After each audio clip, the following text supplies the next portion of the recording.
नमस्कार, दृष्टि आईएएस के इन न्यूज प्रोग्राम में आपका स्वागत है। आज के इन न्यूज का टॉपिक है कोविड-19 पर क्या है आरबीआई के आपातकालीन उपाय। देख लेते हैं डायमेंशंस जिन पे हम आज की चर्चा करेंगे।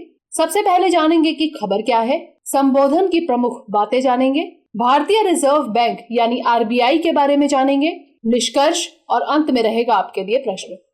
तो चलिए सबसे पहले जानते हैं कि खबर क्या है। दरअसल आज आरबीआई यानी भारतीय रिजर्व बैंक के गवर्नर शक्तिकांत दास ने मीडिया को संबोधित किया। उनका यह संबोधन पूर्व निर्धारित नहीं था। इस संबोधन में शक्तिकांत दास ने कई महत्वपूर्ण घोषणाएं की। दरअसल देश में कोरोना महामारी की दूसरी लहर ने जिस तरीके से भयावह स्थिति पैदा कर दी है, उससे न सिर्फ देश की स्वास्थ्य प्रणाली बल्कि अर्थव्यवस्था भी चरमरा गई है और देश को संकट के इस समय से उबारने के लिए कड़े कदम उठाने की जरूरत है। ऐसे में केंद्रीय बैंक की ओर से यह संबोधन बेहद अहम है।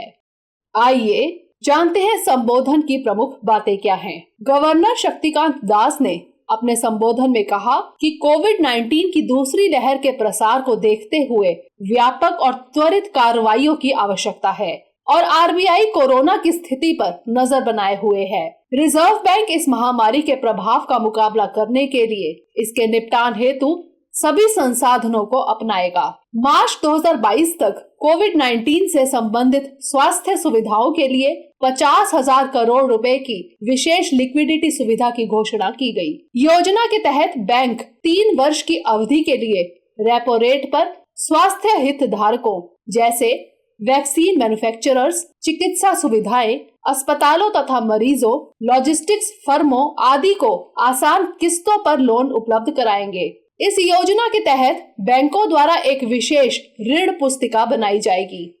10,000 करोड़ रुपए तक के स्मॉल फाइनेंस बैंकों यानी एसएफबी के लिए टीएलटीआरओ यानी लंबी अवधि के रेपो ऑपरेशन यानी targeted long term repo operation की घोषणा की गई है। इसकी ऊपरी सीमा 10 लाख रुपए प्रति उधारकर्ता होगी, यानी इसका उपयोग प्रति उधारकर्ता 10 लाख रुपए तक के लोन के लिए किया जा सकेगा। राज्यों को ओवरड्राफ्ट सुविधा दी जाएगी जिसमें इन्हें रियायत मिलेगी। इसके लिए ओवरड्राफ्ट सुविधा की अवधि अब बढ़ाकर 50 दिन कर दी गई है, जो कि पहले 36 दिन थी।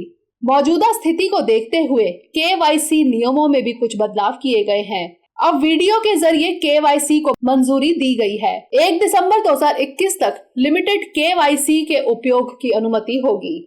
व्यक्तिगत छोटे कर्जदार 30 सितंबर 2021 तक वन टाइम रीस्ट्रक्चरिंग का लाभ ले सकेंगे।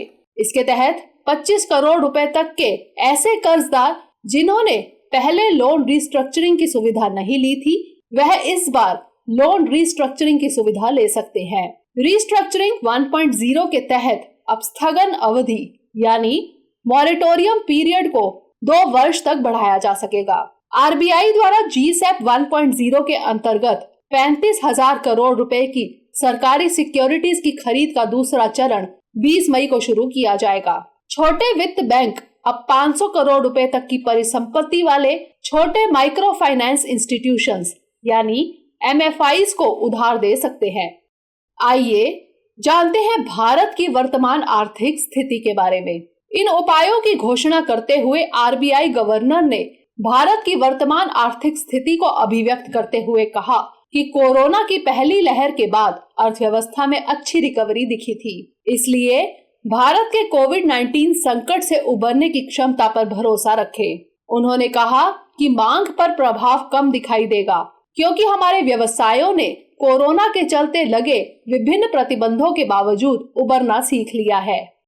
इसके अलावा कृषि क्षेत्र की मजबूती समग्र आपूर्ति की स्थिति में सहायक रही। साथ ही अच्छे मॉनसून की उम्मीद की जा सकती है जो ग्रामीण मांग को मजबूत बनाए रखेगा।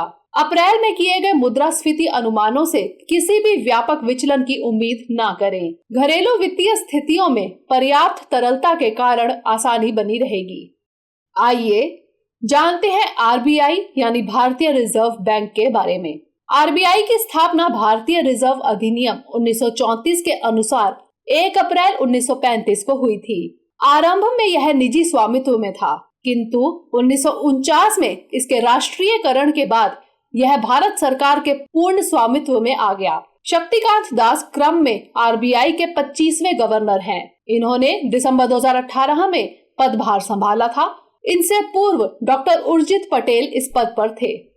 आइए जानते हैं निष्कर्ष के बारे में। जैसा कि बताया गया है कि कोरोना की पहली लहर के बाद अर्थव्यवस्था में अच्छी रिकवरी देखी गई और दुनिया के अन्य देशों के मुकाबले भारत में तेज रिकवरी हुई, जो कि एक अच्छा संकेत है। लेकिन अब जिस तरह से देश में कोरोना वायरस की दूसरी लहर ने भयावह स्थिति पैदा कर दी है और राज्यों में फिर से लगाए गए लॉकडाउन से जनता परेशान है, तो इसका सीधा असर लोगों की कमाई और देश की अर्थव्यवस्था पर पड़ता दिख रहा है। इसे देखते हुए व्यापक और त्वरित उपायों की आवश्यकता है। उम्मीद की जा सकती है कि आरबीआई ने जो घोषणाएं की हैं, उनसे इस संकट की स्थिति में आम आदमी और देश की अर्थव्यवस्था को ऊपर उठाने में मदद मिलेगी, जिसे समय के साथ इनके प्रभाव के मद्देनजर आंका जा सकेगा। आइए अब नोट करते हैं आज का प्रश्न। कोरोना महामारी के कारण अर्थव्यवस्था के बिगड़े हालातों को नियंत्रण में रखने के लिए भारतीय रिजर्व बैंक की भूमिका का परीक्षण कीजिए। तो ये था हमारा आज का सेशन। अगले सेशन में किसी नए टॉपिक के साथ मिलेंगे। तब तक के लिए stay safe and stay motivated.